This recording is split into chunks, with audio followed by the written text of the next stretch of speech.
Hi friend, I just wanted to take a minute to invite you to our Lash Biz Babes Experience 2026. This is a one-day all online event happening on May 2nd, and our theme for the year is going all in. We are shaking things up and doing it differently than anyone ever has before. This is going to be an all online event as usual, but it's going to be 100% a curated journey throughout your day as we guide you through the mindset, strategy, and passion needed to go all in on your business to make it your best year in business yet. All lash artists, estheticians, and beauty professionals are invited to join us. There will be guided sessions, interactive workshops, a panel discussion, and big giveaways happening throughout that whole day. And tickets are on sale now for only $199. Payment plans are available. Let's go all in on our businesses for 2026 together. All the details and the link for tickets are down in the show notes below. I would love to have you join us online in May. Welcome back to Lash Biz Babes, the podcast for solo beauty business owners who want to build a full clientele and create a life and business that they truly love. My name is Erica. I'm your host. I've been a lash artist for almost 8 years now, and I'm a lash artist turned beauty business coach and lash educator, and I am so excited to be back podcasting again. I took a little break last month while I was cranking out and working so hard on my upcoming online course that's coming out super soon in the next couple weeks called Booked Out Blueprint. So just in case you haven't heard about this course yet, it is for solo beauty business owners who want to master their social media strategy so that they can spend less time online, make more money, and consistently book return clients. I'm so excited for this course, you guys. I have poured so much into it, and it's coming out super soon. So if you're not on the wait list for this, I'm going to put the wait list in the show notes. Make sure to go jump on the wait list because that's where you're going to get first access to all the course details, the exact launch date, and pre-sale access is going straight to the wait list first thing. So make sure you're on that wait list. But other than that, I'm so excited to be back podcasting, and also excited because we have a guest episode today. It's been a hot minute since we've had a guest on the show, and this is actually going to be our first time having a repeat guest on the show. So we have Emily Lywood back on the podcast today, and she is the retention queen of the lash industry. I'm so excited to have her back, and we're actually talking about like mindset and manifestation and comparison and imposter syndrome and showing up online and like how to deal with criticism. And oh my gosh, we talk about so much, which is why this is like our longest episode to date. But it was such a good conversation. We had so much fun, and I really feel like it's going to be beneficial for you, especially if you are someone who really struggles with showing your face online, letting people like get to know the true authentic you and growing your business and mindset. And if you're like self-critical like I am, things like that, this is going to be such a good episode for you. I'm so excited for you to listen in. So let's go ahead and jump on into it. Welcome back to Lash Biz Babes. This is our second time with you on the show. But if you want to introduce yourself really quick, just for anyone who may not have listened to your previous episode, just so that they know who you are. Hello, my name is Emily. I am so excited to be back on the podcast. I love the first one that we did. I am a lash retention coach. If you go to my Instagram or my TikTok, it is all lash retention on there, with a little bit of mindset, making more money, things like that. Awesome. Yes, queen of retention. All the best. I'm always sending people your way. Thank you. So, oh wait, what were you going to say? I just wanted to say that I have a little bit of a cold, so if I sound like an old hag, that's why. Oh no, couldn't even tell. Well, I guess just give them a little bit of like back story on how we got to this interview today, because Emily and I have both been in the education space the last little while, and we had been talking a lot about like in the DMs together, just about like showing up on social media and mindset and comparison and like things to do with that. And basically we were like, oh, this needs to be a podcast episode. So here we are. Yeah, I think it's something that people really struggle with, and people do talk about it. Like it's something I do see, like limiting beliefs and imposter syndrome Yeah. come up online. But I think that I don't think people understand that this happens when things are going really well, when things are kind of shitty. And sometimes it just pops up for no reason. And it is the worst feeling because you'll have days where you're like, for me, like I still take clients. I know that you don't take clients anymore, but Mm-hmm. I'll be like, oh my God, if I have like a slow week, I'm like, I suck and no one wants to come see me. And, Yeah. or even like sometimes I'll be so busy, I'll look at my schedule and then I'll still be like, oh my God, like I could be doing better. And it's so bad. It's such a deterrent for all of us, but at the same time, it's such a normal piece. And I think it's just so important to acknowledge this and just realize that your brain, it like plays tricks on you Yeah. and just acknowledge it and be able to like move on from it. I totally agree with that. I think for me, it's something that's really hard to even admit to, and just feeling Mm-hmm. like I feel like it's an isolating experience sometimes too, because your mind plays these tricks on you and makes you want to think that no one else is feeling that way or no one else is going through it, and then you feel super alone. And then, like, at least for me, I beat myself up even more over it. One thing that I struggle with really hard is just like being super self-critical. And so I just get in this mindset. I don't know, it really throws me into like comparison a lot too, just thinking that, Mm-hmm. oh, well, this person probably never deals with that. But even, I mean, when I was doing lashes and taking clients and those things, I would look up, you obviously always have people you look up to in the industry who seem like they're doing quote unquote like so much better than you. And you're like, oh, I just want to get on their level. And now being on the education side of the industry, I'm realizing that like everybody goes through it. All the quote unquote like big names in the industry, everyone feels that way at some point or another.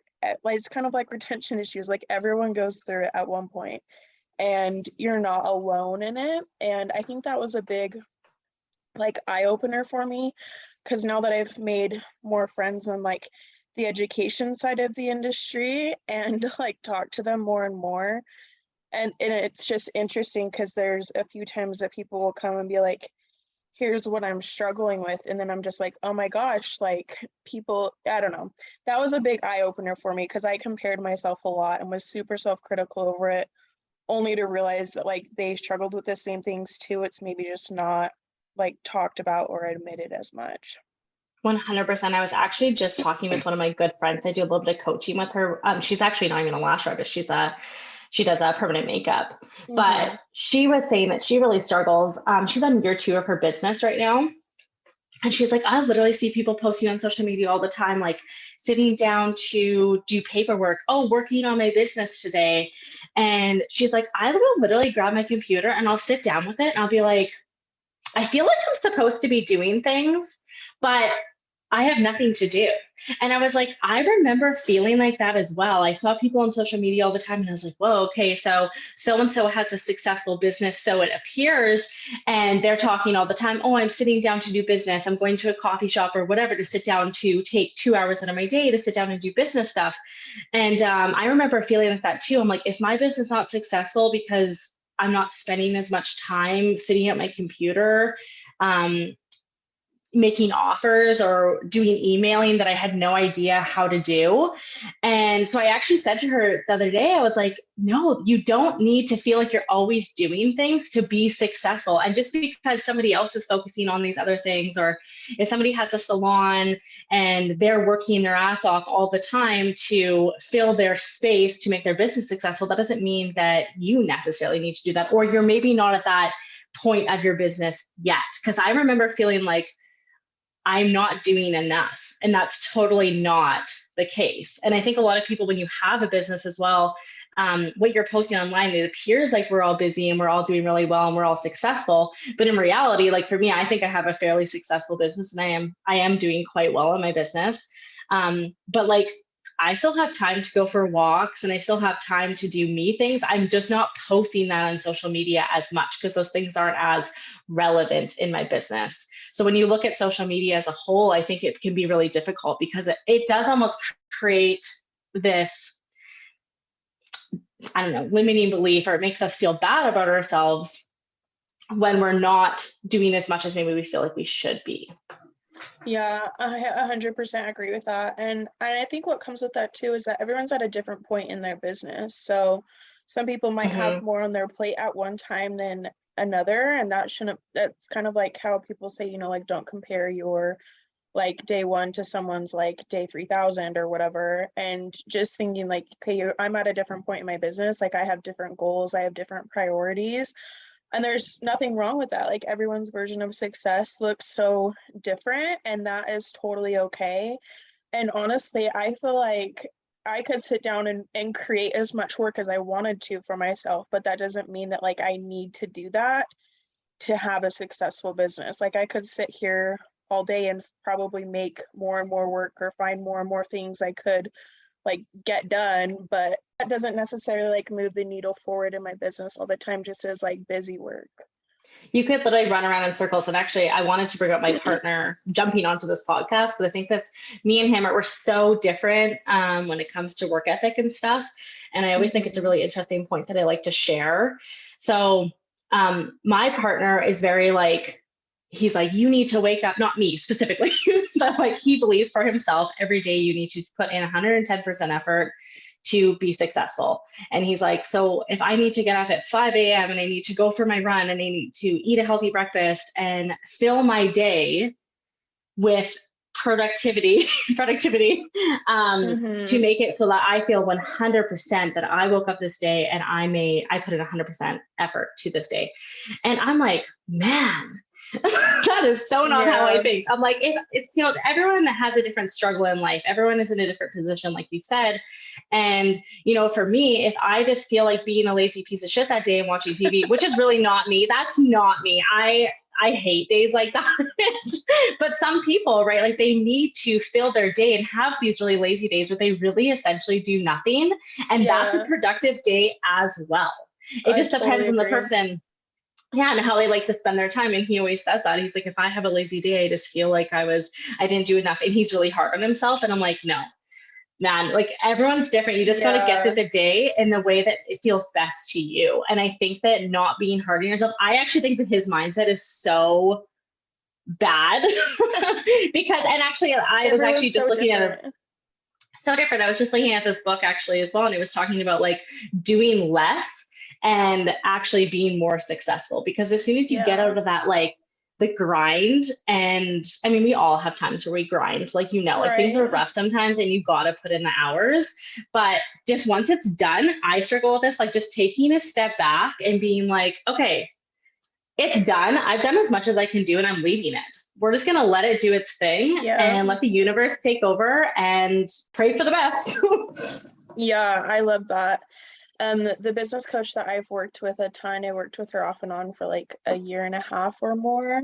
And that was something I learned so much of from her, was just like I'm like trying to think of how she phrased it, but just essentially like being intentional in your business and focusing on like things that are going to move the needle forward so that you can do less and be making more money and making more impact, and like not having to like burn yourself into the ground to do it.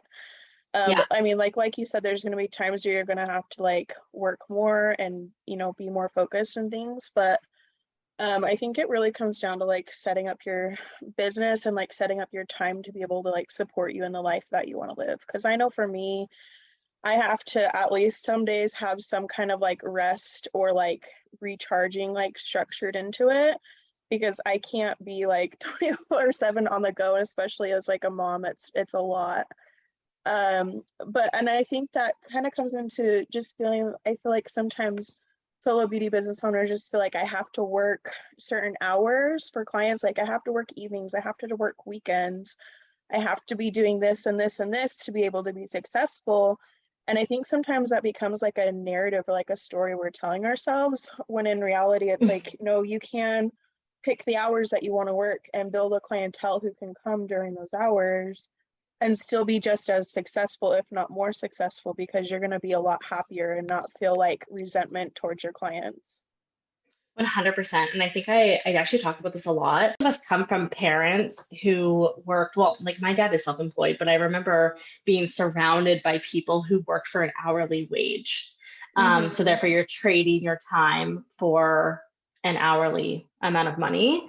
And that actually, when I first started lashing, I remember I was so cheap because I was like one of the first, like lashes were not really a thing. And Yeah. in my area, not the first as a whole. But Right. anyway, I remember doing just classics and they take me about an hour.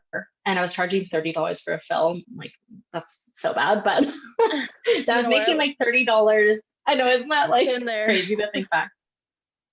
But I was charging, so I was making $30 an hour. And I remember being like, oh my God, I make more money than anybody I know. Like I'm making this $30 an hour. And it was really a difficult shift to switch from like, okay, $30 an hour, like that's great. I didn't want to work 8 hours a day. So then it was definitely, it took me time to transition my mindset to then decide that like, okay, hey, I make on average right now about $80 an hour, which is some people, they would like die, but they're like, oh my God, that's so much money. Some people think that's no money.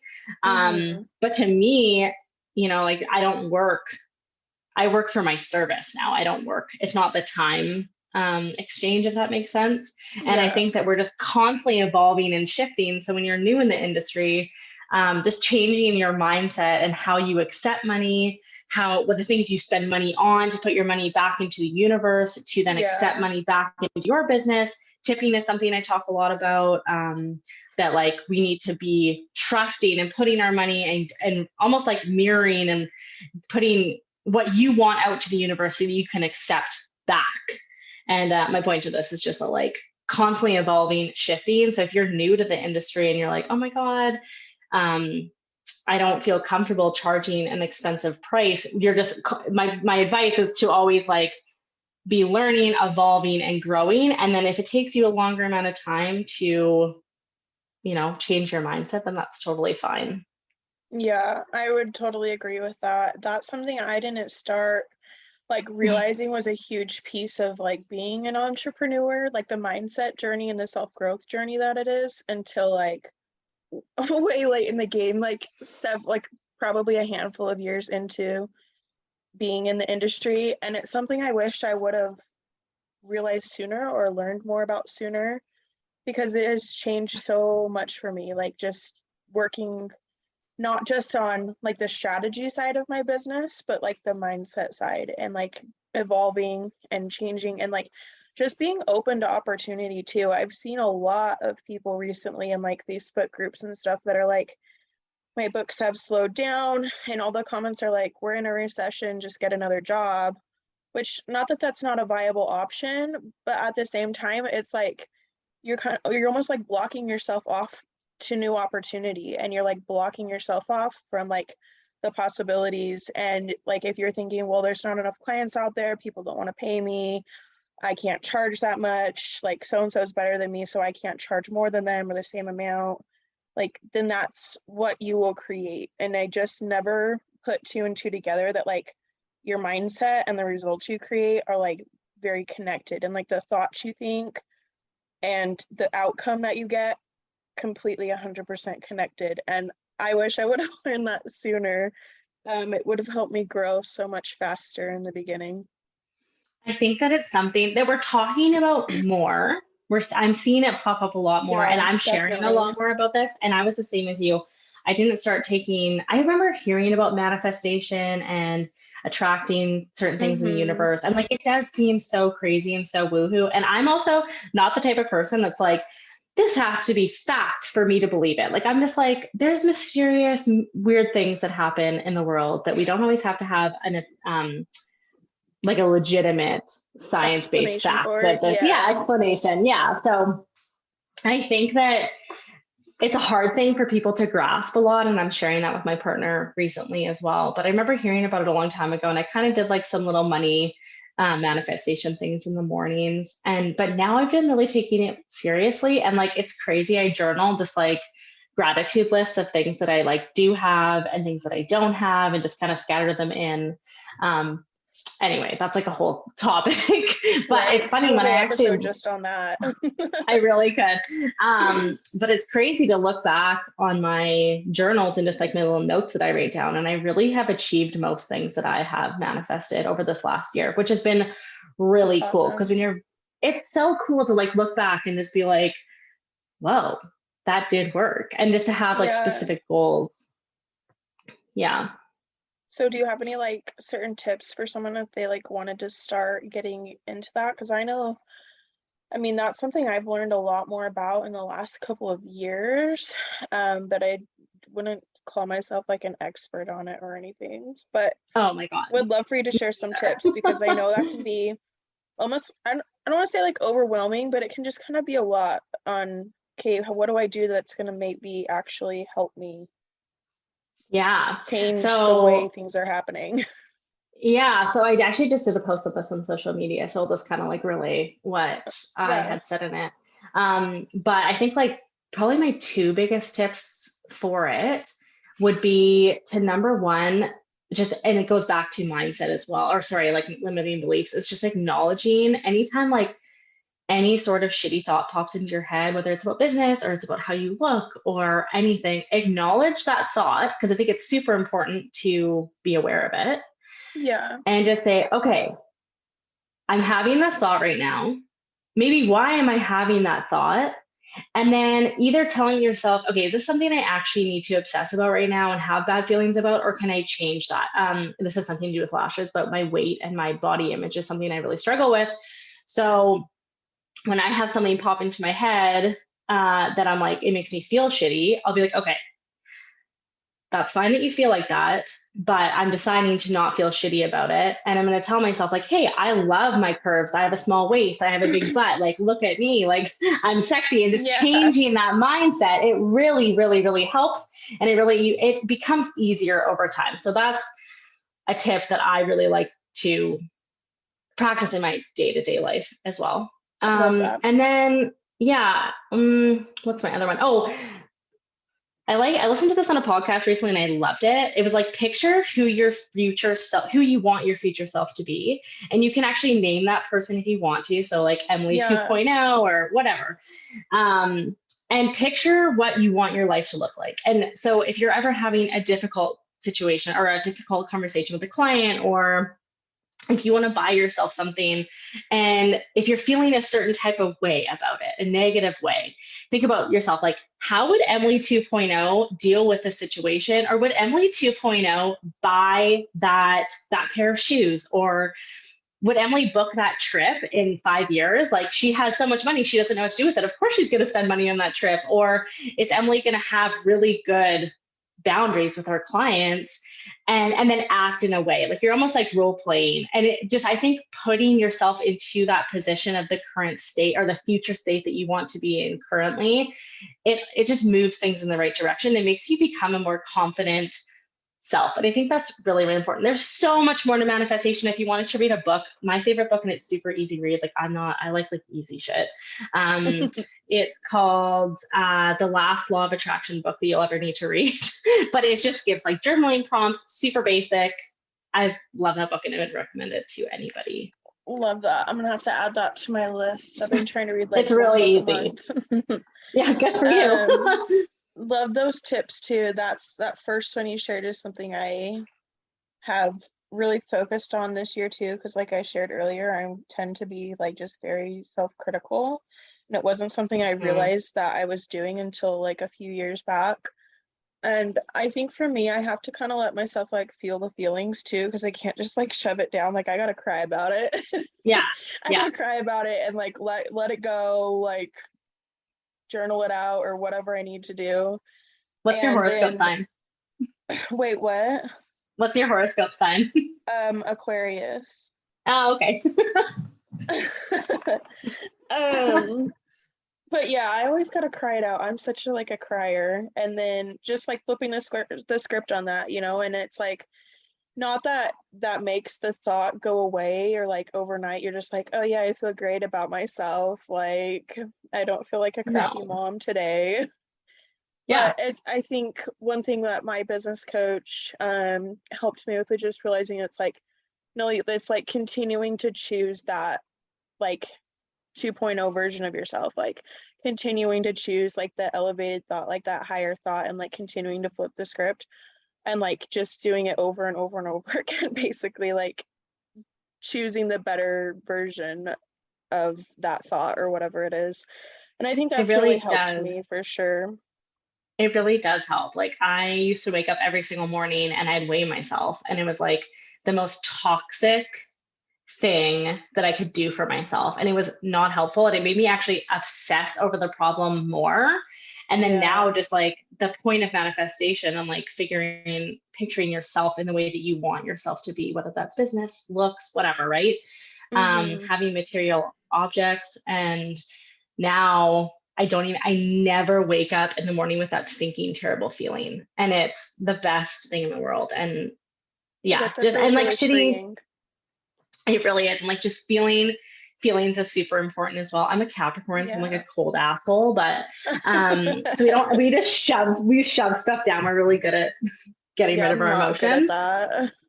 that. Yeah, it's kind of like it's nice to have a little bit of an in between, but yeah, like I think that being aware of how you are as a person as well, because I think that I'll do that too. I'll push stuff aside and then it just feels better. Then I'm like, just feel it. It's all good. Just think it's all Yeah. good. Like we have these feelings for a reason. Usually, whether or not they're productive, they're there.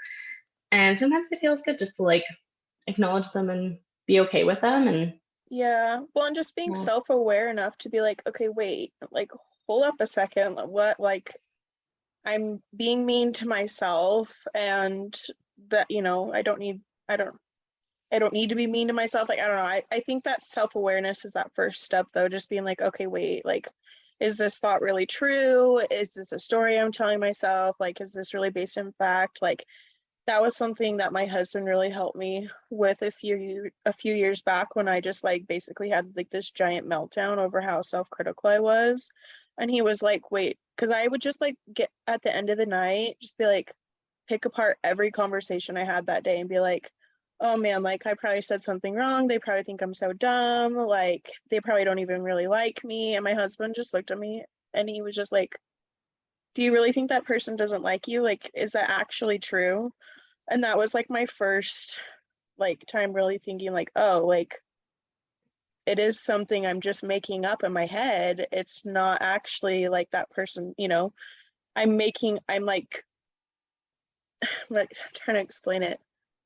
I'm basically just like building off of it in my own head and like making this narrative for 100%. myself. And it's like not even true. I'm just being mean to myself. And so that was my first time of just like actually being self-aware of it and being like, oh wow, that's actually a really good point. And I think that was like really helpful for me to start like overcoming that. Yeah. Um, Well, something I also love, and it stuck with me, I did a coaching program like when I was learning how to become a coach. mm-hmm. And they actually talked about things that we tell ourselves about ourselves that are fact that no one else sees. They're not true. But they're like you're telling yourself, hey, so and so's not gonna like me. And it's like, well, why would they not like you? That's not a fact. That's just Right. something that you are telling yourself. Maybe it's based off something that happened to you prior. Um, I think that we had talked about this before, and I thought this was a good little segue into this. Yeah. In our DMs, we were talking about like social media and how you appear a certain type of way as well, just like coming back to this conversation.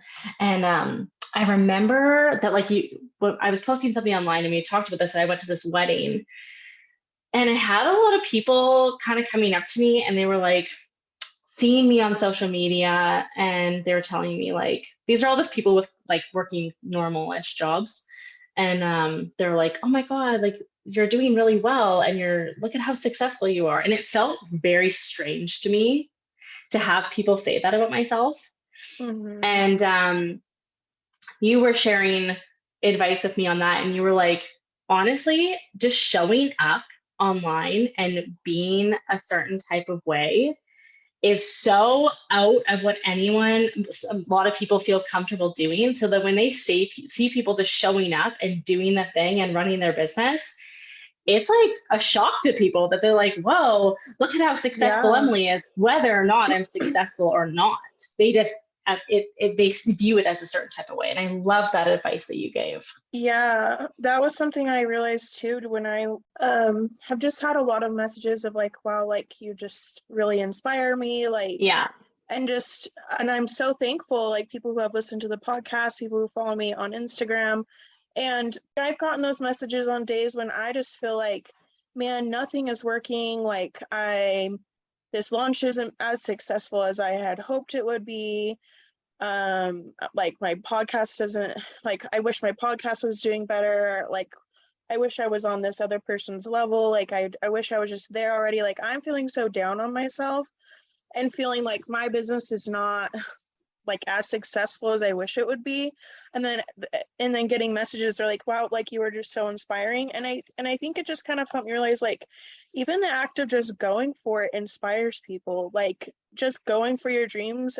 Because I think a lot of times like it's just so out of the realm of possibilities for people, especially if they aren't like an entrepreneur, which is where you see a lot of they're projecting their own like limiting beliefs onto you when you go for it, and they're like, oh, you're not what did I get told?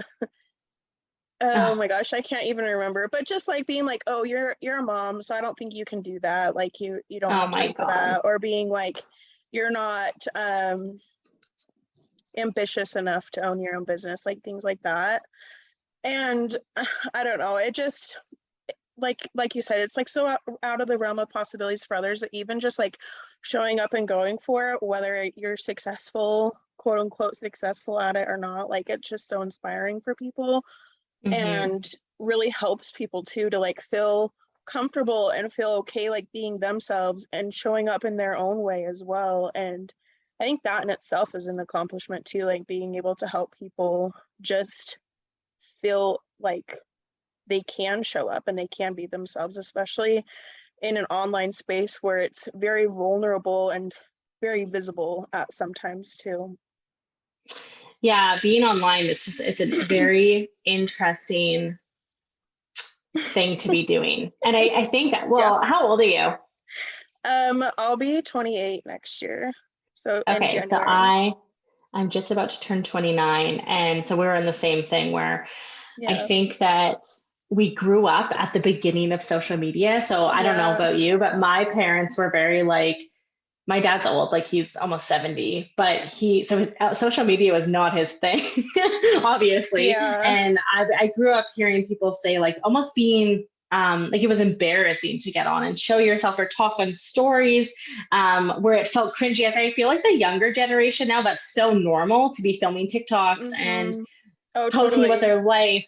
But I think I don't know about you, but I'll speak to myself. Like I definitely feel a sense of embarrassment still around social media sometimes. Like my friends, I'm like, oh, people will just think it's so stupid that I'm like posting about what I'm doing in my day to day, to take that time out to record those videos. Yeah. But at the end of the day, I will say this, that like, I talked about this in stories actually recently as well, but like they're not paying my bills. And if Yes. my goal is to be completely doing online education. I don't have a specific date set for this yet, but I would love to be just doing online education. So in order to do that, you have to put yourself out online, or put yourself out there online to see results. You're not going to sit in your room. Yeah. I'm not going to be sitting there doing lashes and, just fingers crossed, like people notice me and my social media blows up. You actually have to show up and do the work. So I think it's really awkward for our age group, and then people older than us as well. I'm sure it's even harder for them. Yeah. I Yeah. definitely feel that too. Whereas like my husband is 6 years older than me and not a social media person like whatsoever. So he just Yeah. doesn't even understand like why anyone or even myself would want to like share certain things about my life online. And it's not like having to share all our like deep, dark problems or issues or things, but just like, I don't know, I feel like there at least was, or probably still is like a thing of, just like keeping your life private and keeping things to yourself and like winning in quiet and not like posting about your success and blah, blah, blah, blah. And I don't think that helps in the space of like showing up and like being fully who you are inside of your business. And like, especially I think when it comes to attracting like ideal clients, is that something that I always think about? Like, is this person, like if I'm getting like criticism from somebody or like, I don't want to call it backlash, but just like someone's being critical of what I'm saying, or if I'm like, oh, should I even post about this? I'm thinking about my ideal client. I'm thinking about who I'm trying to reach. Like, who am I trying to serve in my business? And like, is this going, am I going to be able to serve them by showing up in this way and by saying this or posting this content? And if the answer is yes, then I'm going to do it because they're who matters for me. And so I think that, as solo beauty business owners, that can really go a long way too. Just like fully showing up as yourself so that you can attract people into your business who are like-minded to you, who you have things in common with, and like who you're going to click with and who's going to like want to pay you full price and respect you and respect your business. And it really goes a long way in creating a clientele that like is just super ride or die. Like they really like you and respect you for who you are. That reminds me, you have to tell me the story about the person commenting on your Instagram. I forgot about it till this moment.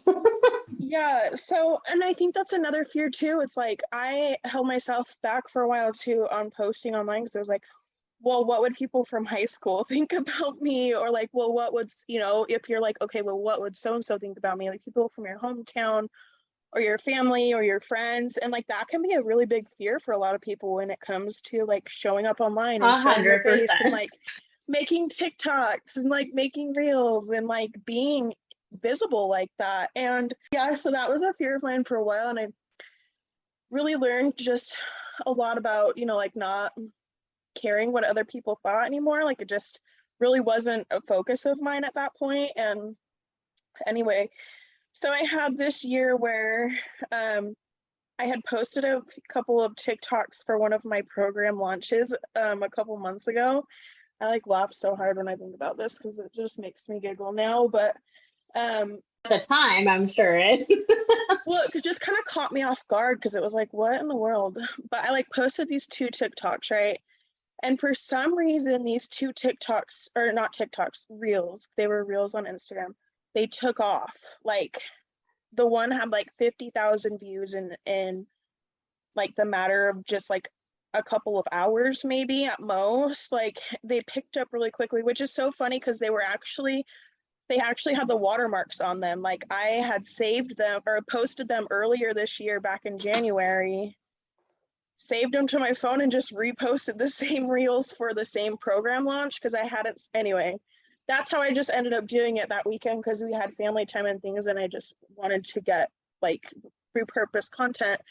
But for some reason, these 2 reels took off and got a lot of traction really quickly. So I got this comment on one of them that was like, oh yeah, because I'm going to take business advice from someone who got 40 likes because the reel had 40 likes on it. But first off, I had just posted it and that was 40 likes in like 30 minutes, which isn't bad, like. No, it's not at all. Then I realized that this hate comment had likes on it. Like it had like 3 likes, people who had liked it. So I look at the likes on it and realize that one of them is from a girl I went to high school with. Like I have basically, as far as I can remember, known her my entire life. We went to church together growing up. We went to school together growing up, like, and haven't talked to her or seen her in like over 10 years.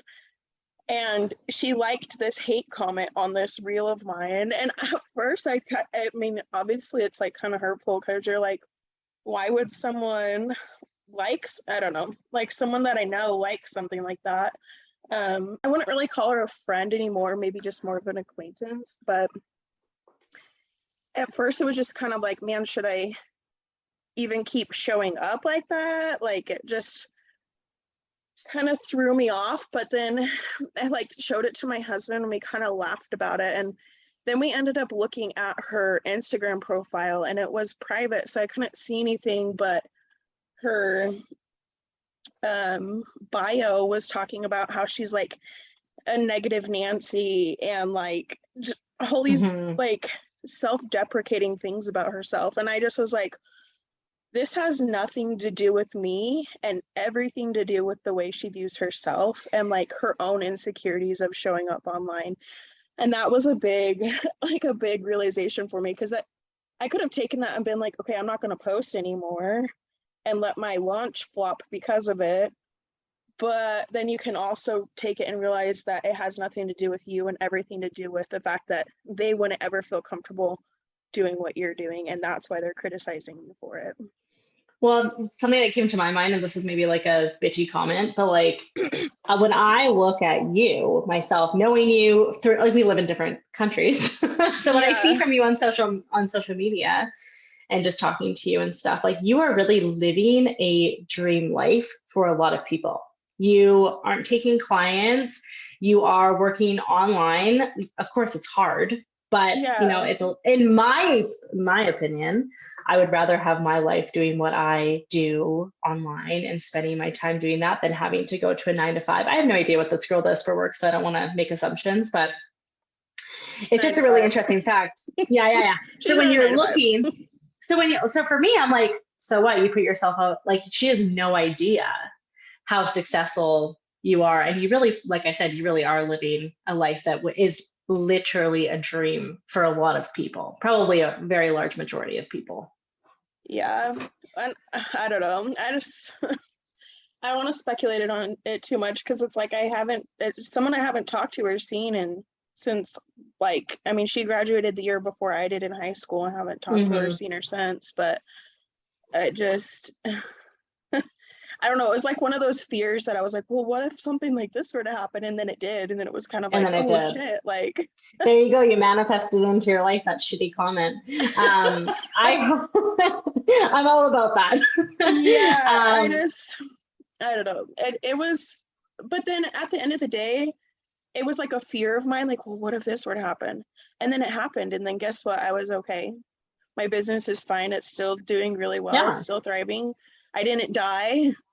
Like, I blocked her and I moved on with my life, and I'm never probably gonna have to see her or talk to her ever again. And like, it was just kind of like, I don't know. It's like, okay, are your fears? Because this was something I had to talk to with my business coach too, just being like, she would be like, okay, and if your launch flops, if you don't get any sales, are you gonna die? Like, are you gonna be okay? Like, you're safe either way. Like, maybe it's not gonna work out the first time, but like, you're gonna learn a lot from it. You're gonna grow a lot from it. You're gonna be able to like know how to readjust for the next time and like keep moving forward. And she's like, you're safe either way, and like, it's okay. Like, and that was something I struggled with too, just like not feeling like safe in that sense of like just really getting in the fears of the what ifs. And this is something I posted about recently too, is just like, if you're going to play the what if game with yourself and be like, well, what if this were to happen? What if this person were to comment something negative? What if this, what if that? Like, you got to flip the switch and like flip the script on that. Be like, well, what if it's really successful? What if I post this and I get a lot of clients from it? What if I put myself out there and I get clients who really freaking love me and tip me every time and come back to me again and again and again and tell all their friends and family about me? Like, you got to give yourself a chance because it's equal possibilities there. We're so comfortable. I don't know why it is this way, but we're so comfortable telling ourselves that like bringing up the negative outcome, but not comfortable bringing up the positive. That's the thing I don't think people realize. Like, we both have online courses, or you're coming up with a new online course. I have my online course that I'm in my second round. I'm just actually going to keep it open. But it's crazy because you could tell yourself, I don't think people understand that you could have 0 sales, but you could literally make $1 million in a course. You could make $1 million in a course like that. That's not unheard of, or more. It's not unheard of. So it's so easy to tell ourselves these lies. Actually, I might butcher this, but I love this advice that I saw somewhere online. And this woman was talking about how we tell ourselves lies all of the time. So whether, like, we've all said it before, oh, I ate 1 piece of cake and I gained 10 pounds. That's a lie. You're not going to gain 10 pounds from eating a piece of cake. That was the example that she used, I think. And then she was like, but what if we told ourselves lies that were positive? Like, what if you told yourself, I eat cake every single day and I don't gain a freaking pound? That might also be a lie, but it's a positive lie. So why are we so comfortable telling ourselves something negative? That stuck with me. I was like, that is so true. We lie to ourselves every single day. And that's coming back into manifestation as well, because technically they are kind of like lies about what we picture our lives to look, but they're Well, they're just positive not lies. truth yet. Yes, and it's a productive thing to look at. But I really like that piece of advice, and I wanted to throw this in as well, for people when you're posting things online and you have that shitty experience. Yeah. It's funny because it can go one of two ways. You could very easily post something and somebody from high school laugh at you and be like, oh my God, like look at the things Emily and Eric are doing, like how embarrassing. But you could also have somebody look at that and be like, holy shit, I went to school with that girl and she's fucking killing it. It could very easily just happen like that. I get so excited to share stuff in my personal account now, from like what I have going on in my business, because I feel that way, that I'm like, I hope so-and-so sees that, because what are you doing with your life, and look at what I'm doing, and I'm cool for doing the things that I'm doing, and they're cool for doing the things that they're doing. We're just living different lives. But I feel so confident and like so happy in what I'm doing, and I hope that people see it. It just gets uncomfortable when people talk to me about it. Like when I see something and they're like, thank you, I'm like, oh my God, that makes me feel so awkward. But yeah, I love that. One thing that I thought of while you were talking was just that, like, I think we lie to ourselves and think of the negatives more because we're trying to protect ourselves. Like our brain, like naturally, our bodies naturally want to keep ourselves safe. And then in that way, we feel like we're protecting ourselves from failure or from hurt or disappointment, when that's like it really ends up just being a block for us. And just, I'm like, I had another thought too that it like just slipped my mind, but yeah, just feeling like, I mean, I recently started posting more like my business things on Facebook and posting more reels and stuff there, because I got like invited to Facebook's like reels like bonus program or whatever. You get like paid for reels views. And so I normally try and keep that just for like my personal life. I don't usually post business stuff over there, but just like the feedback from people there too, like, oh my gosh, this is so awesome, like you're doing so well, like congrats, like just being so happy and supportive too. It's just like, you know, that you could get negative criticism from people, and you could have people that are probably maybe even judging you at some point, but then you could also get all this support too, and everyone, you know, like there's so many people that love you, and I think it really goes a long way to like focus on that more so than anyone being negative as well. Yeah, I think just doing what feels right for you and creating connections. And that's another thing, is like, if anyone wants to sell, either whether you're selling a service like a lash service, or you're selling coaching, or you're selling any trainings, whatever, people buy from people. And it's so important to, it might feel weird. I know I kind of hide behind content that like resonates with my business, but people buy from people. They want to know who you are. So totally, I think it's such an important piece. Like I think that's amazing that you're sharing content about your life, because people resonate with that. I gave somebody advice the other day. I was like, you need to post more about your life. And she posted a picture she had chickens. And I was like, I love that you post that, because my mom has like a zillion chickens, and it like made a connection for me that I was like, boy, now I know a little bit more about your life. And it's really, I think it actually is a really, really important piece that I'm actually focusing on a little bit more. I think it's really easy to hide behind perfection in our lives as well. You see all these beautiful on TikTok. A lot of the time people have like beautiful kitchens and houses, and it really looks a certain type of way. And then in my current life, that is not how my life looks. Like we bought a house that needs to be renovated, and I live out in the country, and like my life just doesn't look like that luxurious lifestyle that a lot of other people portray their lives to look like. But that makes me. Like if that's me, maybe some people resonate with that and be like, well, yeah, definitely. Like that's going to be for people who connect with you and resonate with you. Like that's going to be something that they like, wow, I really want to live out in the country and I want to do this and this. And they like see you doing that. And that can be like a reason why they connect with you over that. 100%. I think I'm actually myself online as well. I'm really seeing a lot of, like I saw a video of a really beautiful woman, and it was something to do with lash content, and I can't remember what it was, but I felt really turned off by it actually. Like she had a big filter on, and it just looked like very fancy. I can't remember what it was. I'll have to look at it and send it to you later if I find it.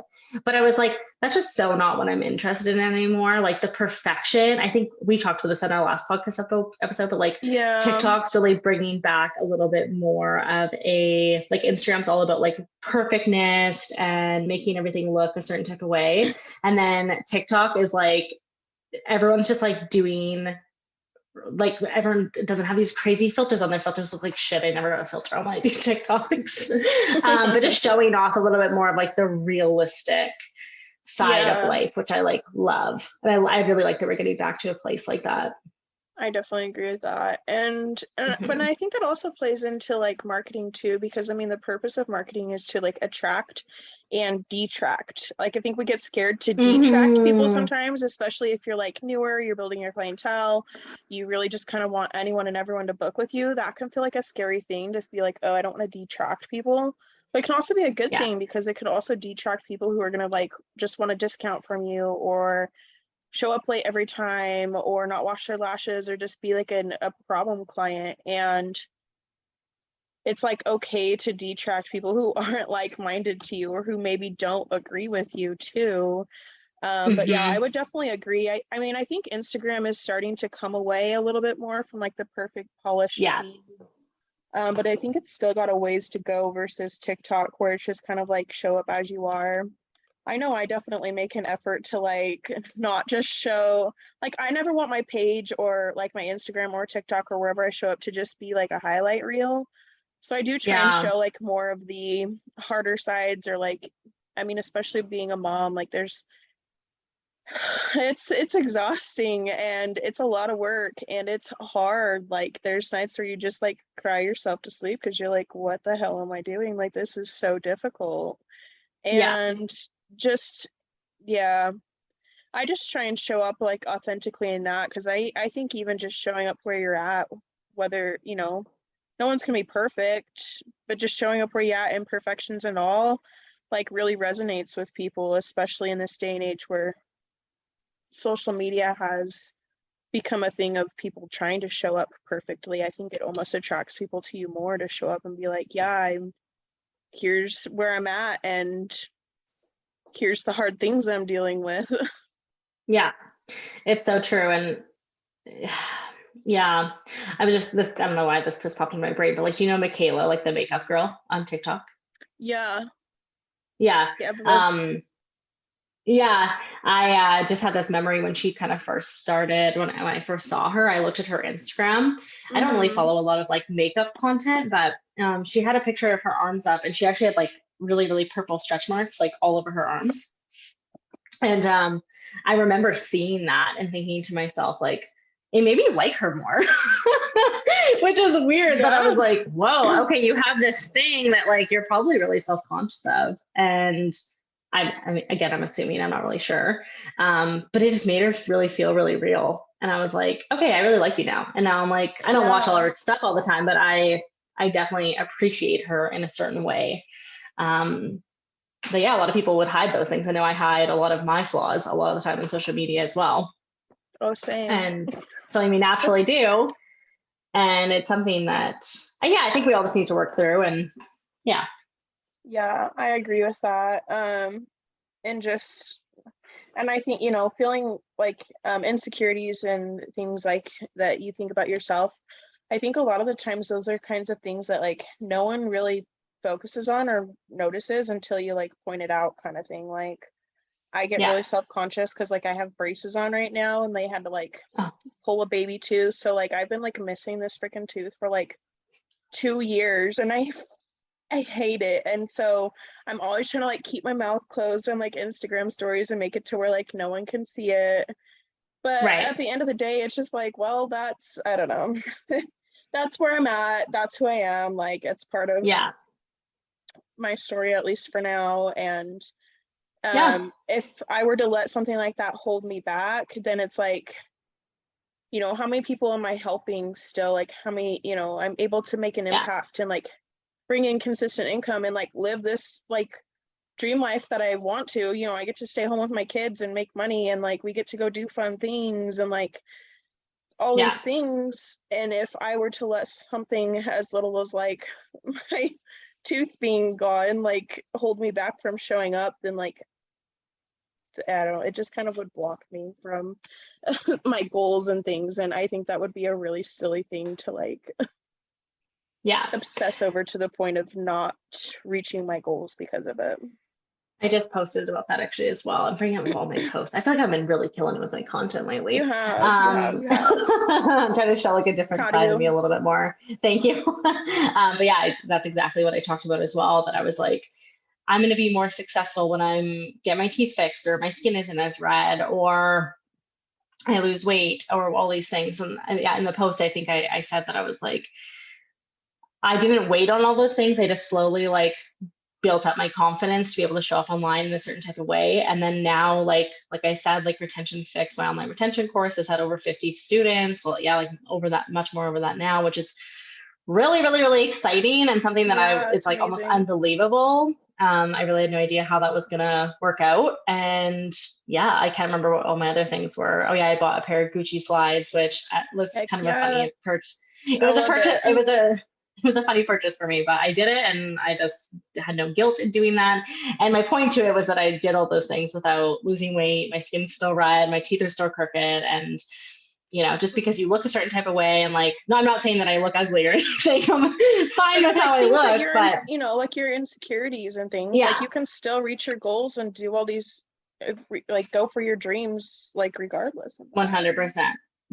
You do not have to look a certain type of way. If you have something, we are all ourselves. And I think like the more that you can just be so authentically yourself, more people are really going to be drawn to you. And it's honestly something that I think that I remember like getting on stories a long time ago and feeling like so nervous and like being like, my voice is so annoying. And it's funny now, I'm sure saying that some people like her voice is annoying, but I actually get very often DMs and people say that my voice is soothing, which is really funny because I don't find it soothing. Isn't that funny? Yeah. And I'm like, oh my God. So, you know, however many people have said that to me, the handful of people, I'm like, oh, well, they like it. And that's nice. Yeah. Such a random compliment. Like, I don't know. I feel that because I can be so self-critical over something and then get a DM and someone's like, wow, that really helped me. Like, and it's like, 100%. Okay, like I'm getting in my head on this. And that kind of brings me back to the thought I had earlier where I was like, oh my gosh, I forgot what I was going to say. So I'm a big Taylor Swift fan, that just always have been. And anyway, she has this new song out called Antihero. And it just talks about a lot of her insecurities, and her like the music video has like two versions of herself, like an evil version of herself and like her actual self, and like kind of like battling each other in a sense of like, you know, the evil ones like being mean to her and whatnot. And one of the lines in the song just talks about like, it must be so exhausting, like always rooting for the anti-hero. And that was something I talked about on my stories this last week, because it was something that was really, I was like putting, you know, thinking about that in my sense of like how self-critical I can be sometimes. Because like I said, that is something I really struggle with.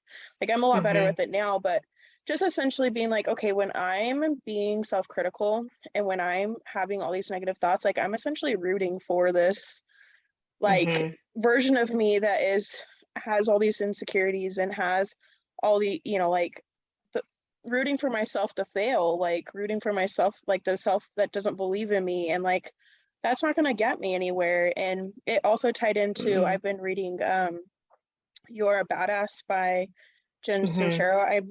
I'm not going to assume you've read that one before. I owned it. And I didn't read it, and I saw that you were reading it, and I thought to myself, I should read this. You should. It's my second time. Literally, I've read all her books now. I just finished reading her Habits book too, and have like changed my life. It's so eye-opening. But in her You Are a Badass book, she just talks about how like part of what she talks about is how your like thoughts create your reality.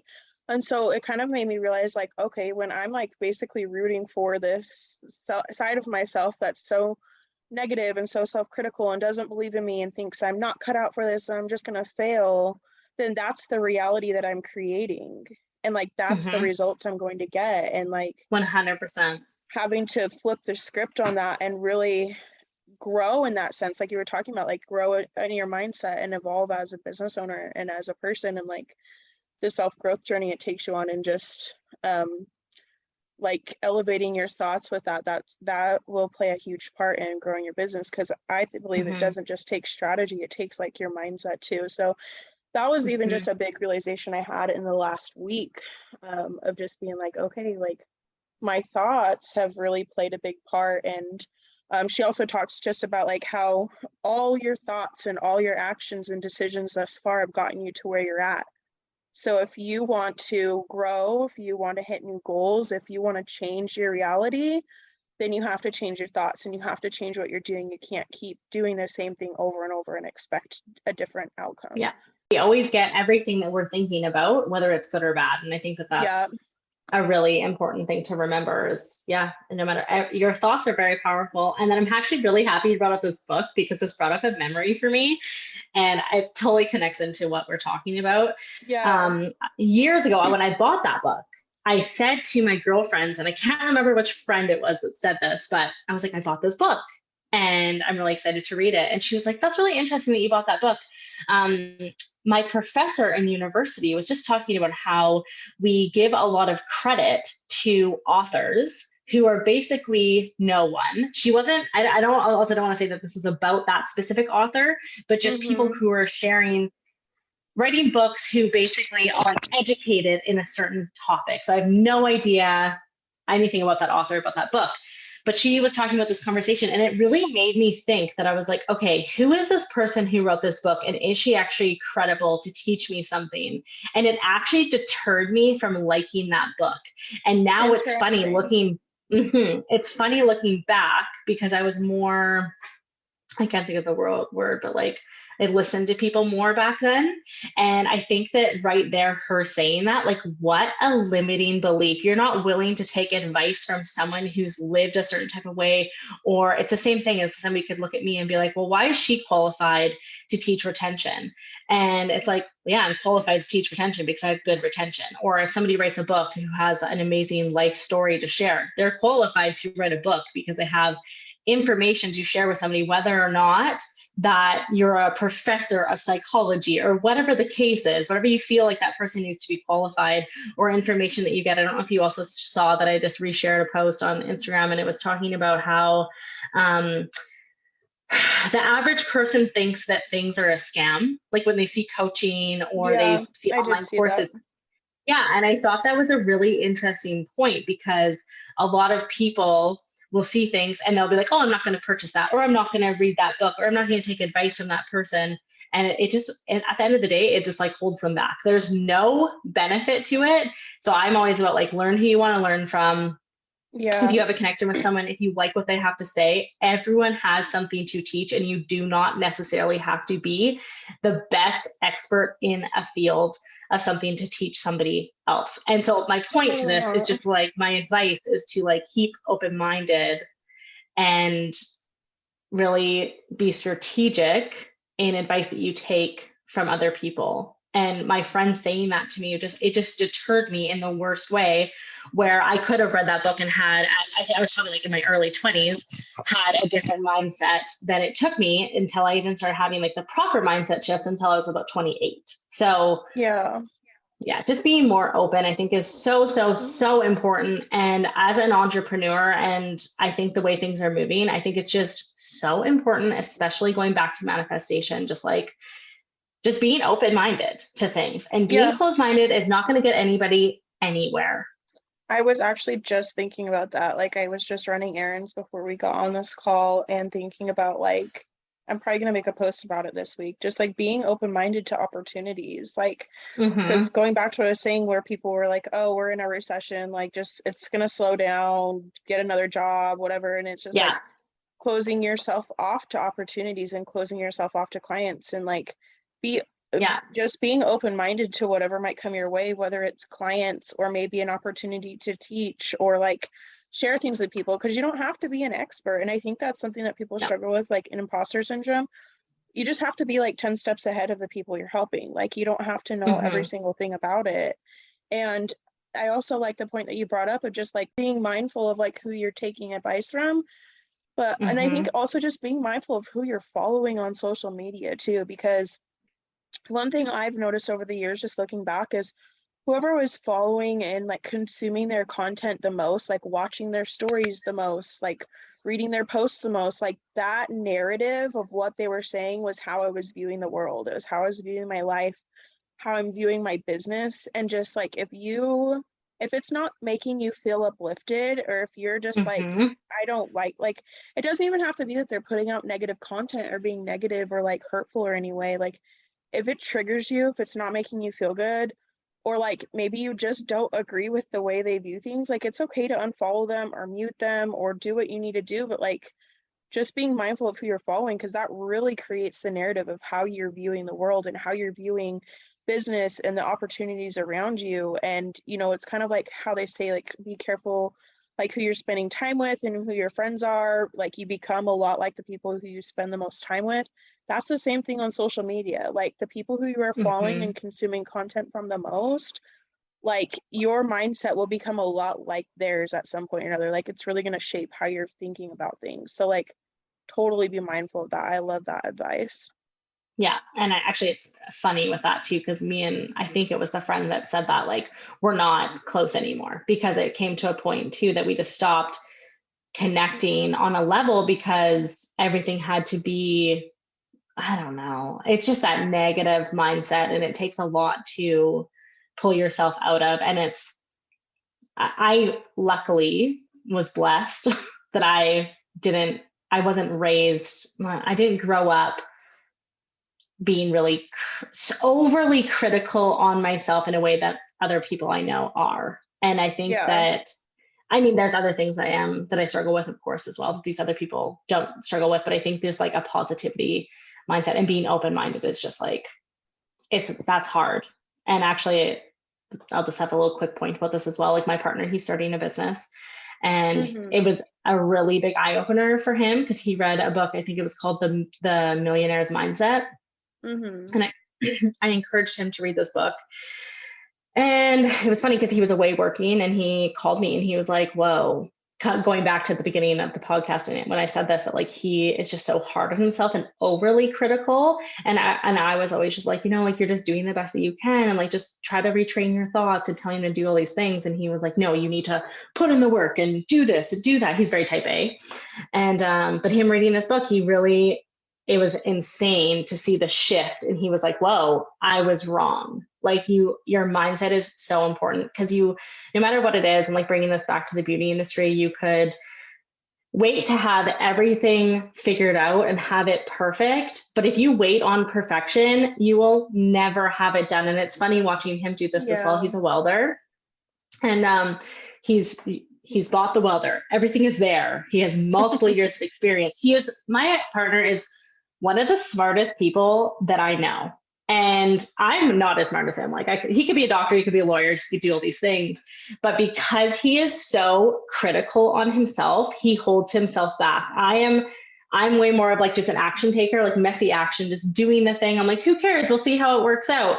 Yeah. And I have no problem spending the money on myself to take courses and do these things to better myself if I feel like it's going to give me improvement. I literally had to force him to go buy the welder. I had to be like, just go do it. Who cares? Who cares? It's just money. Money is just money, and there's always more money. Yeah. So I made him go buy the welder. And you can make more of it. Who cares? And he's just sitting on it now. And it's so funny because he brings up any excuse to just not do it. So he's just not there yet. And that's fine. But he's working his way into bringing success into his life. But it's a really cool eye opener for me being a coach as well, because there are different people around, and we have to like be aware of how people think and just how limiting beliefs can like stop the most. I look at him, I'm like, man, you could be so successful. You could do anything that you put your mind to. But for him, like he doesn't feel that way about himself. So he's just not ready yet. So again, my point to this is, if you are starting a business, or if you want to start being more active on social media, you want to start an online course, coaching, whatever, doing all these things, it's like, literally start with your mindset. That is your biggest piece. Stop focusing on all of the other little things, like setting up a website and getting business cards and doing all these other things that can be important. But at the end of the day, your mindset is your number one biggest thing you need to focus on. Because without the mindset, everything else will not work. You're not going to go hand out the business cards. You're not going to go advertise Yeah. trainings. If you don't have your mindset down, it's just going to sit there and it's going to be a waste of money and a waste of work. And Yeah, like you hold yourself back, whether you realize you it really or do. not, whether it's subconscious or not. I think a Mm-hmm. lot of people get caught up on like, oh, I need the perfect logo. Oh, I have to finish One- my manual and it Mhm. has to be perfect. I need to come up with the best business name ever. And it's something that it's like, it holds them back, and it's such a little detail that really like, I don't want to say some of those details don't matter, but it's just like, you don't need it right away to get started. Like, you just have to like go for it. I think I'm probably like your partner in a sense of just being Yeah. overly critical of myself. And He's an I air have sign. definitely recognized how much that has held me back.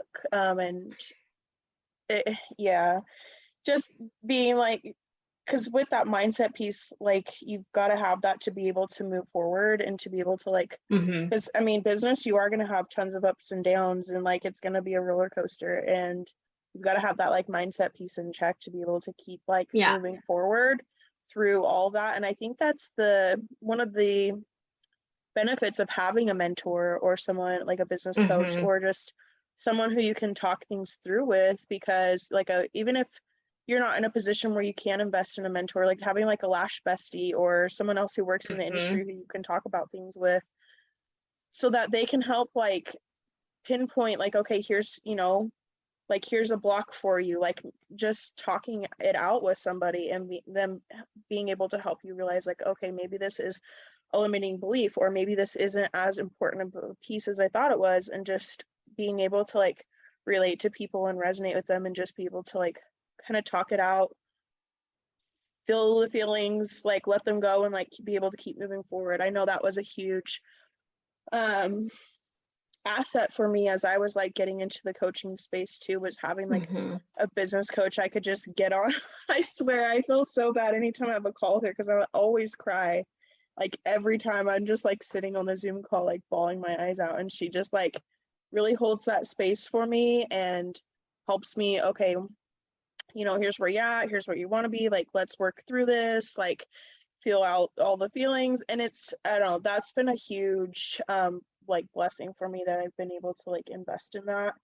But even if like someone's not at the point of being able to have a mentor like that, just like find someone you could talk it out with, like someone who's going to understand. Though I think sometimes sharing too much with people who aren't an entrepreneur or have never Yeah. walked in your shoes before can actually not be beneficial. But find someone who maybe is at a similar level than you, or where you want to be, someone in your area or industry, just even at like a networking event or something, like come together to be able to talk to them, because I think that's really beneficial too, for sure. Well, and like read books, listen to podcasts, like books, like, it's like $20 for a book. It's a podcast is free, right? Like there's so much good information that you can get. And like, it goes back to you just saying 100%. like, listen to people they make you feel really good about yourself. Yeah. As That have well. like walked in your shoes before too, because I think that was something too, just like talking to people about my business that have never done it before. I've never owned a business before. Like when I moved, we moved like last minute. 2 weeks later, we're in a new town. I don't know anyone. I had like my sister and one friend that lived here. But other than that, I don't know anybody. I had rented out this little room and was going to do clients. And like, I talk about this story a lot, but a lot of people, and like, I mean, it was even people that I'm really close with that are just like, well, do you really think you can do that? Like, do you think you're actually going to be able to get clients? Like, I don't know. It just was like, well, they'd never done that before, so they can imagine how that could be a possibility. Whereas I was like, I only need to get like 15 people to break even this month. Like, I could do that. That's easy. Or like, I think it was like 12 people. Because I remember walking around the grocery store and being like, I just need to get 12 of you people to come to me. Like, that's not a lot of people. And anyway, so I think that's something too, just like when people haven't done what you've done before, they don't realize the possibilities. Like, they're in the mindset of just like, I'm not sure that this is actually something that'll be possible for you, but don't let their projections hold you back too. No, absolutely. Well, like my partner as well, like, same thing. Like when I first started my business as well, I was so young and I was just like, fuck it. I have $1,200. I'm going to take this course. And I love that. I remember him saying, a girl that we know, she ended up taking her lash course. It was like maybe 4 months after I took mine. And I remember him just being like, are you concerned? And I was like, no, should I be? And he was like, well, what if like she takes all your clients? And I was like, I hadn't thought about it. And I was like, oh, well, maybe she could take my clients. And yeah, I mean, to this, she hasn't taken all my clients. And now there's a zillion more lash artists in the local area, and I'm still busy. And yeah, it's definitely, it's a hard thing when you listen to people. And like you said, if they haven't walked in your shoes, it's hard to take advice from somebody. Or yeah. And yeah, surrounding yourself with people who are doing a similar thing. I think it's interesting to talk to other entrepreneurs as well. Like I'm not surrounded by a lot of entrepreneurs, like my dad is, but and then I have another friend and my sister are as well. But yeah, the energy is different. And 100%. I think it's hard for myself, I think, being a coach, because I think people come to me for advice, which I love giving advice. I'm like an open book. I'm like, yeah, let's talk about it. But it's almost like I think I need somebody who's above me to give me the advice too, right? Because talking about things is really good too, but yeah, like just going back to you talking about having a coach, it is important. And no matter at what stage of your business, and so just talking things through with somebody who gets it and who can really just say, yeah, that makes sense, or yeah, I think you are headed in the right path, or whatever, right? Like totally, you shouldn't be concerned about that. You're just in your head, things like that. It can be really beneficial. Yeah, I agree with that. And I think part, like when you were saying like, oh, wouldn't you be scared that you take all your clients? I think that also comes back to mindset too, like having the mindset of there's enough clients out there for everyone. There's enough room at the table for everyone. And that can also become like a limiting belief too. If you're like, oh my gosh, there's so many other lash artists in my area, or these people aren't licensed and they're charging cheaper down the street, and it's gonna like sabotage my business. Like that's all in your mindset. If you like, you can still be successful and do really well regardless of all of that. But if you let that into your head and like let that fear be the driver in your business and make decisions based on in that fear, like that can lead to like self-sabotaging yourself. And I know that from personal experience. I don't just say 100%. That as to be like, oh, don't do that, like don't let fear, like I've done that before, I've been that person before, and it took someone being like, no, there's enough clients to go around for everyone, for me to be like, oh, like that's so simple. Like you'd think like you would, I don't know, I can't believe it took me that long to realize, but it definitely just ties back into mindset again, for sure. Yeah, I think I wanted to bring this up, and I'm happy I remembered too. I had a conversation with a girl who was getting into taking her lash training, and she didn't do her training with me. She took a training that I had actually take one of these training for my first one, and it was really, really, really bad. So I warned her. She was already signed up, and she messaged me for some advice about like something else. And I said, I just want to let you know this training might not be the best, so you might have to just maybe jump into another training shortly after. That's what happened to me.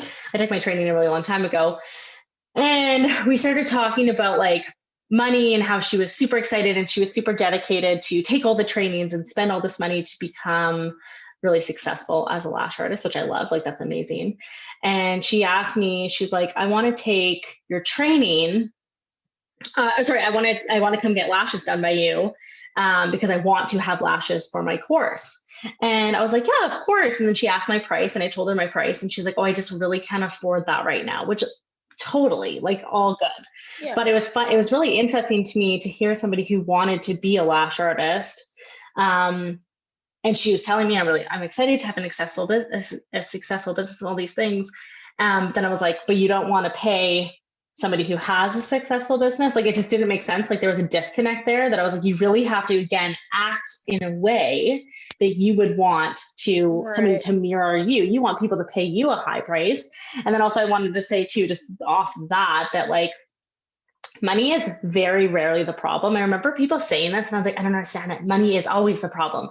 Money is very rarely the problem. Like I'm sure I have had clients come in and be like, man, I'm so broke. I don't know how I'm going to eat this week, but I'm getting my lashes done because like they Oh yeah, love it. they're like on unemployment during COVID. Like, oh yeah, Mm-hmm. I'm working half my hours. I'm not sure how, but they're there at their lash appointment. 100%. And it's, yeah, again, like money is just very rarely the problem. And I was saying that to my friend, the brow girl, yesterday, because she had like discounts for like lash lifts and stuff, that it was like Mm-hmm. every certain amount of lash lifts, she would give like a free service. And I was like, okay, so there's three things here. Either number one, because she wasn't seeing a lot of returning clients. I'm like, number one, either maybe they just don't want to continue to get the service, because that happens. You know, we all have down Right. points.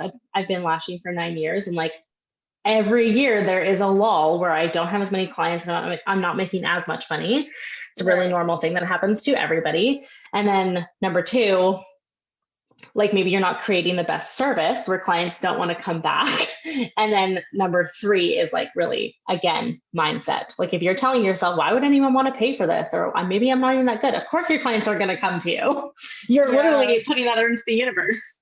I agree. I had one of my students this year, where she messaged me just kind of in a panic of like, I'm not booking as many people. What can I be doing? Like, can you help me out? Like, I'm getting really nervous. I am not making as much money. And, we talked about like some strategies for her. Okay, let's adjust this. Maybe you can do this. Like, here's some Mm-hmm. ways you can start like booking more clients right now. And then she came back to me like a week or two later. I can't remember how long after that, and was just like, yeah, I started booking more clients and I didn't actually change what I was doing. I just changed my mindset.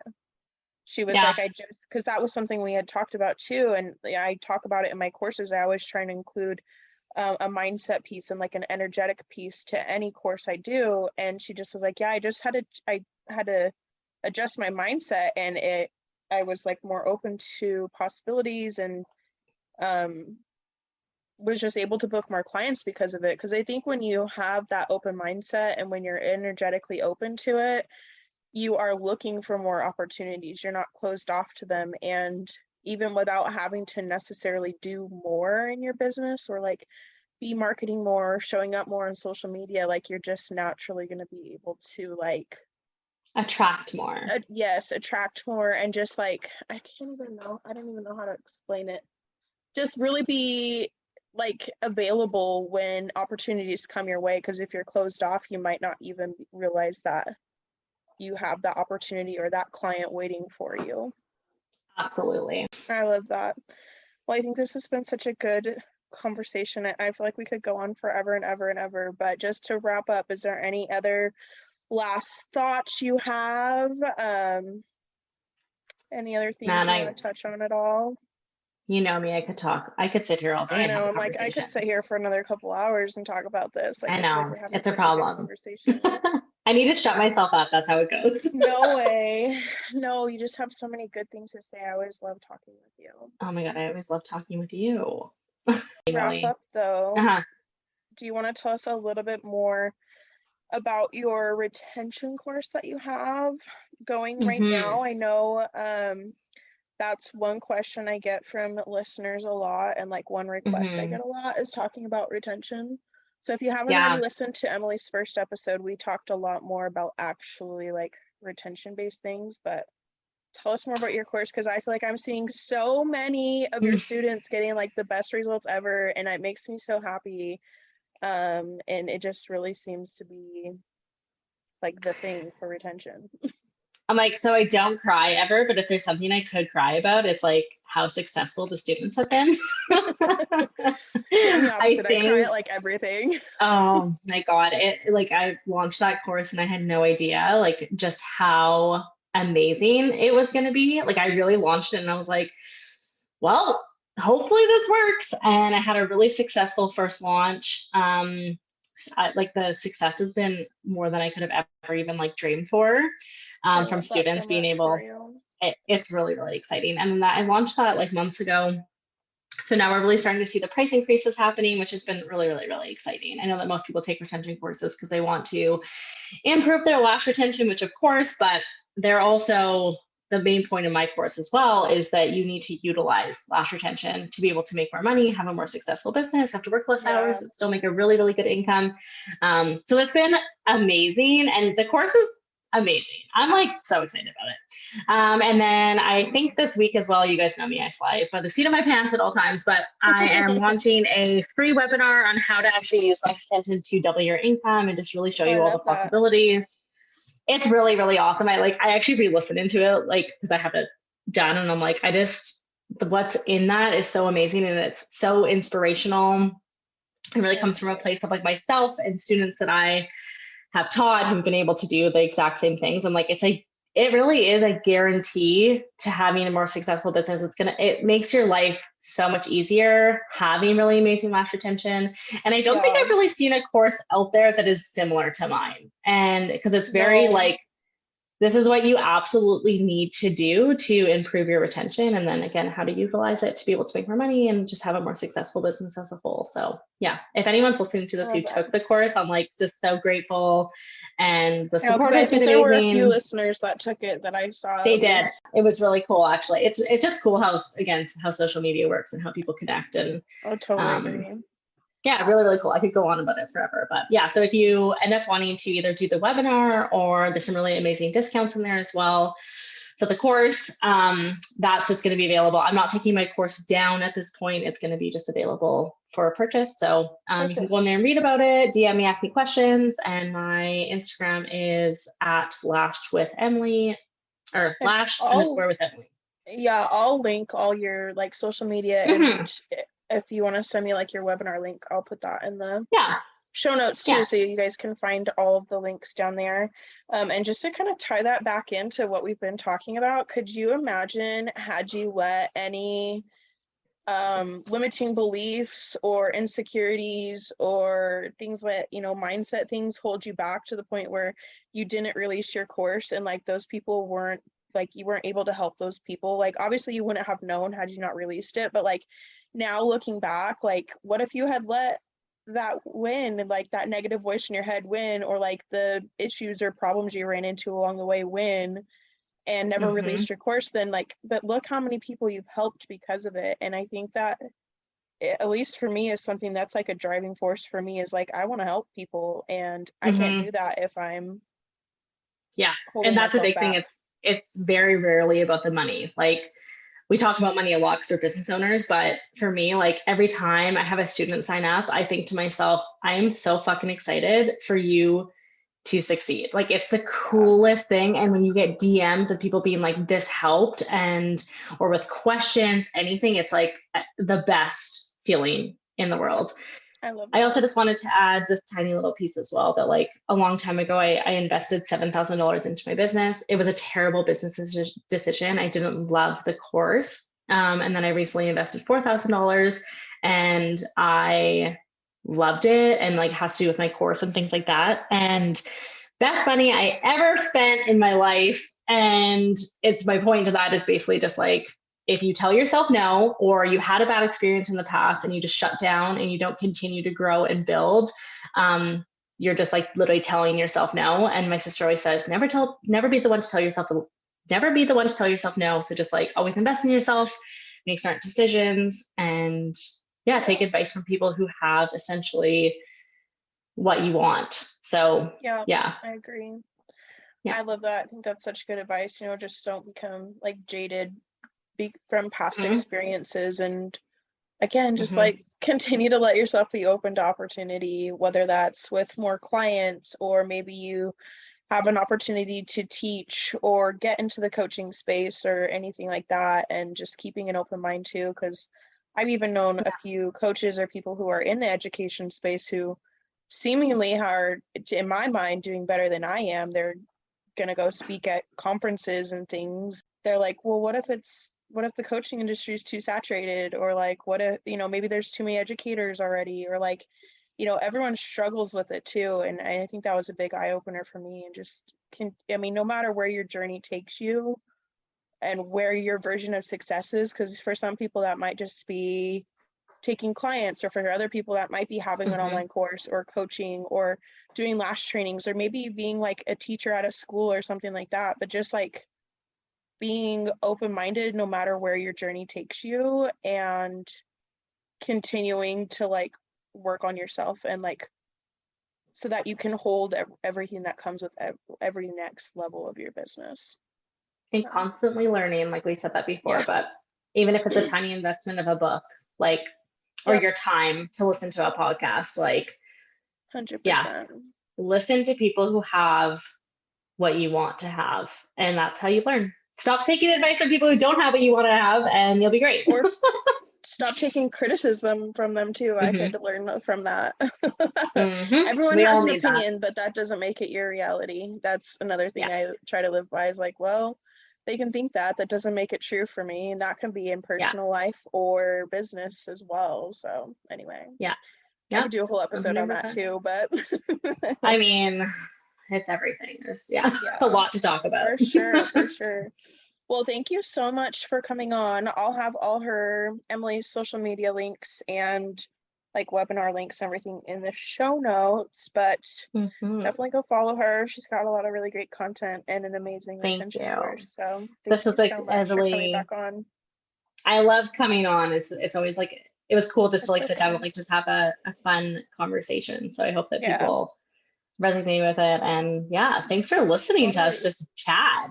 I mean, it's always funny. I'm like, who would want to listen to me talk? But then when I released my podcast, and I was like, oh my, like I always freak out every time there's a new country, like on what, because I haven't looked lately, but it was like 30 plus countries. And my husband's like, wow, your podcast has traveled farther than you ever will in your life. And I'm like, 100%. That's kind of mean, but at the same time, it's true. And it's like, it's not lost on me, like how thankful I am to have this platform and to be able to bring on people like you and be able to help people and just share our struggles and share our stories. And anyway, it's amazing. I'm very thankful. Thank you so much.